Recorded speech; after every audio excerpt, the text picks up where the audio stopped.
Good morning students. We are going to discuss about human digestive system. इसके बारे में मैंने आपको कहा था कि पहले आप लोग थोड़ा सा इसके बारे में पढ़ लेना, फिर मैं आपको समझाऊंगी तो आपको जल्दी से समझ आ जाएगा. ये लेंथी है थोड़ा सा टॉपिक, लेकिन इंटरेस्टिंग है. ओके, तो मैंने आपको ये डायग्राम भी बताया था. ये डायग्राम आप लोगों की बुक में भी है. तो इसमें सबसे पहले क्या आता है? माउथ, ह्यूमन डाइजेस्टिव सिस्टम में.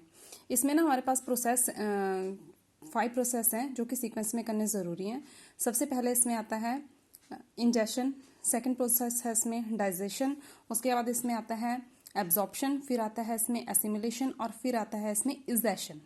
ठीक है, हमने फर्स्ट करना है सबसे पहले इंजेशन. इंजेशन का मतलब क्या होता है कि खाने को मुंह में लेके जाते हैं सबसे पहले. ठीक है, अपने खाने को हम कहाँ करते हैं? माउथ में लेके जाते हैं. हमारे माउथ में क्या क्या होता है? टंग, टीथ और स्लाइवरी ग्लैंड्स. जब हम खाने को अपने माउथ में लेके जाते हैं तो क्या होता है? स्लाइवरी ग्लैंड्स है जो वो क्या करते हैं? स्लाइवा प्रोड्यूस करते हैं. ठीक है, स्लाइवा प्रोड्यूस करते हैं जिसके कारण हमारा फूड जो होता है वो लिक्विड फॉर्म में आ जाता है.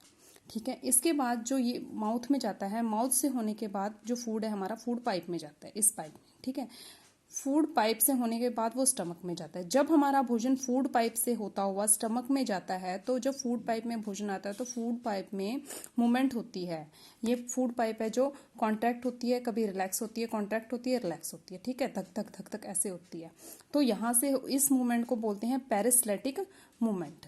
इसके बाद यहाँ से होता हुआ वो भोजन कहाँ पे जाता है? हमारे स्टमक में जाता है. स्टमक में होता है गास्ट्रिक ग्लैंड जिसमें गास्ट्रिक जूस होता है. गास्ट्रिक जूस में 3 तरह के सब्सटेंस होते हैं. एक होता है जो गास्ट्रिक ग्लैंड्स होते हैं स्टमक में, वो क्या करता है? गास्ट्रिक जूस सीक्रेट करता है. और गास्ट्रिक जूस में 3 तरह के सब्सटेंस होते हैं. कौन कौन से? एक होता है हाइड्रोक्लोरिक एसिड, एक होता है एंजाइम पेप्सिन और एक होता है म्यूकस.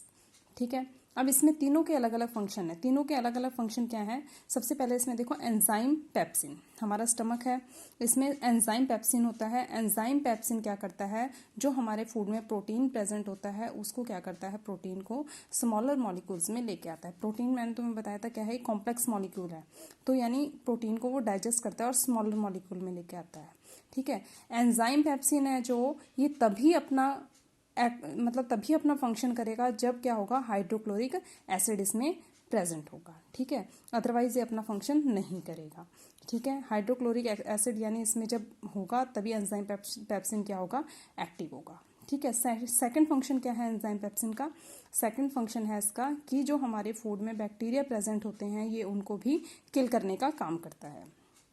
ठीक है, और ये तो हो गया एंजाइम पेप्सिन का फंक्शन, और साथ में हाइड्रोक्लोरिक का क्या फंक्शन है, इसमें क्या काम है. इसके बाद आता है म्यूकस. म्यूकस का क्या फंक्शन है? जो ये हमारा स्टमक है, स्टमक की जो इनर लिनिंग है, ये वाली इनर लिनिंग, इधर से जो एसिड की ओवन सिक्रेशन होती है, मतलब कि अपने आप से जो एसिड बनता है, म्यूकस क्या करता है? उसको यहाँ से एसिड को यहाँ से एसिड को निकलने से रोकता है. ठीक है, मतलब कि ज़्यादा एसिडिटी ना हो जाए, ये काम करता है. इन तीनों के फंक्शन पता चल गए. यहाँ से होता हुआ जो भोजन है ये कहाँ पे जाता है? स्मॉल इंटेस्टाइन में. स्मॉल इंटेस्टाइन क्या है? ये चीज़ है स्मॉल इंटेस्टाइन, और ये है लार्ज इंटेस्टाइन, ये वाली. ठीक है, तो स्टमक से होता हुआ जो फूड है हमारा वो कहाँ पे जाता है? स्मॉल इंटेस्टाइन में. स्मॉल इंटेस्टाइन है जो ये हमारा एलिमेंट्री कैनाल का सबसे बड़ा पार्ट है. इसकी जो लेंथ होती है वो होती है 6.5 मीटर. ये आप लोग अपनी रफ नोटबुक में नोट कर लेना. ठीक है, तो स्मॉल इंटेस्टाइन में क्या होता है? जो सारा प्रोसीजर है डाइजेशन का वो स्मॉल इंटेस्टाइन में जाकर कंप्लीट होता है.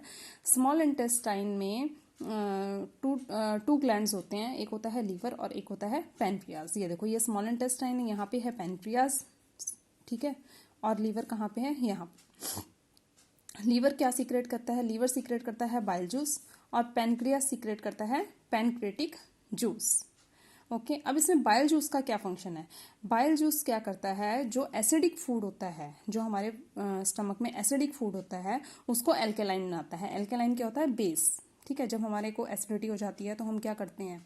मेडिसिन वगैरह लेते हैं ना, तो वो क्या करता है? बेस का काम करता है. बाइल क्या करता है? बाइल जूस उसको एल्केलाइन बनाने का काम करता है. ठीक है, सेकंड फंक्शन क्या है बाइल जूस का? कि जो हमारे फूड में फैट प्रेजेंट होते हैं, फैट को क्या करता है? स्मॉलर मॉलिक्यूल्स में लेके आता है.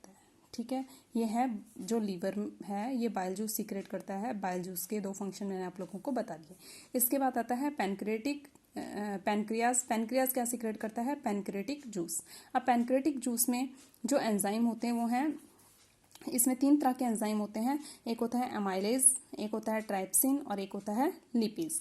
और इन तीनों के अपने अपने फंक्शंस हैं। इन तीनों के अपने अपने फंक्शंस क्या हैं? जो एमाइलेज होता है, जो हमारे फूड में स्टार्च प्रेजेंट होता है, उसको स्मॉलर मॉलिक्यूल्स में लेके आता है, ठीक है। और जो ट्राइप्सिन है, ट्राइप्सिन प्रोटीन को स्मॉलर मॉलिक्यूल्स में लेके आता है। और जो लिपेज है, ये क्या करता है? फैट्स को इमल्सिफाइड करता है, मतलब फैट को डाइजेस्ट करता है, ठीक है।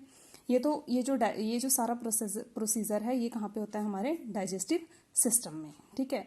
इंजेशन में तो सिर्फ इतना ही होता है कि हम अपने फूड को कहाँ पे लेके जाते हैं? अपने माउथ में विद अवर हैंड, बस। इंजेशन में तो यही होगा, इंजेशन मतलब टेक दी फूड। और ये जो सारा प्रोसीजर मैंने आप लोगों को बताया स्मॉल इंटेस्टाइन तक का, ये कहाँ पे होता है? हमारे डाइजेशन में। इसके बाद आता है एब्जॉर्प्शन। एब्जॉर्प्शन का मतलब नाम से ही पता चल रहा है कि एब्जॉर्व करना, ठीक है। इसके बाद जो फूड हमने लिया था, फूड में जो भी प्रोटीन, कार्बोहाइड्रेट्स, फैट जो इसमें प्रेजेंट थे, वो जब स्मॉलर मॉलिक्यूल्स में आ गए तो हमारी बॉडी क्या करती है? इसको ऑब्जॉर्व कर लेती है। मतलब हमारी बॉडी, हमारे जो ब्लड है, ये क्या कर लेता है? इसको एब्जॉर्व कर लेता है, ठीक है। एब्जॉर्व करना, ठीक है। उसके बाद क्या होता है? जो फोर्थ पॉइंट था वो क्या था? एसिमिलेशन। एसिमिलेशन में क्या होता है? जो ब्लड ने जो इसमें से कार्बोहाइड्रेट्स, फूड में से कार्बोहाइड्रेट्स, फैट्स, प्रोटीन्स को क्या किया? एब्जॉर्व किया। ब्लड क्या करता है? इसको पूरी बॉडी में एसिमिलेट करता है, मतलब मिलाता है। ब्लड क्या करता है? इसको एक पार्ट से दूसरे पार्ट में लेके जाता है, ठीक है। इसके बाद आता है लास्ट में इजेशन। इजेशन क्या है? फिर जब ब्लड ने क्या किया, पूरे बॉडी पार्ट में हमारे को मतलब कार्बोहाइड्रेट्स, फैट, प्रोटीन्स वगैरह पहुंचा दिए, तो हम इसका यूज़ करते हैं as a energy. Energy derived होती है, हमको एनर्जी मिलती है इससे। इसके बाद क्या आता है? लास्ट का प्रोसेस आता है इजेशन। इजेशन में क्या होता है कि जो फूड ऑब्जर्व होना था वो तो हो गया बॉडी में, लेकिन जो अदर फूड है, जो जिसकी ज़रूरत नहीं है, वो क्या एज ए वेस्ट प्रोडक्ट क्या हो जाता है? रिमूव्ड हो जाता है एज दी लार्ज इंटेस्टाइन। ये देखो, ठीक है, ये है लार्ज इंटेस्टाइन, यहाँ से रिमूव हो जाता है। ये है डाइजेस्टिव सिस्टम। और ये बहुत ज़्यादा इंपॉर्टेंट क्वेश्चन भी है, पेपर में आता भी है ये, ठीक है। ये सब बच्चे विद डायग्राम अच्छे से कर लेंगे। इनका अलग अलग से तुम्हारी गाइड में जो लॉन्ग आंसर टाइप क्वेश्चन है, उसमें फर्स्ट और सेकंड क्वेश्चन दोनों यही क्वेश्चन अलग अलग दे रखा है। एक में डाइजेस्टिव सिस्टम दे रखा है और फर्स्ट क्वेश्चन में दे रखा है एलिमेंट्री कैनाल। दोनों का सेम आंसर ही आएगा, ठीक है। इनकी मैं आपको पिक भेज दूंगी ईजी लैंग्वेज में करके, तो आप उसमें से रफ नोटबुक में उसको उतार लेना। Okay, thank you students.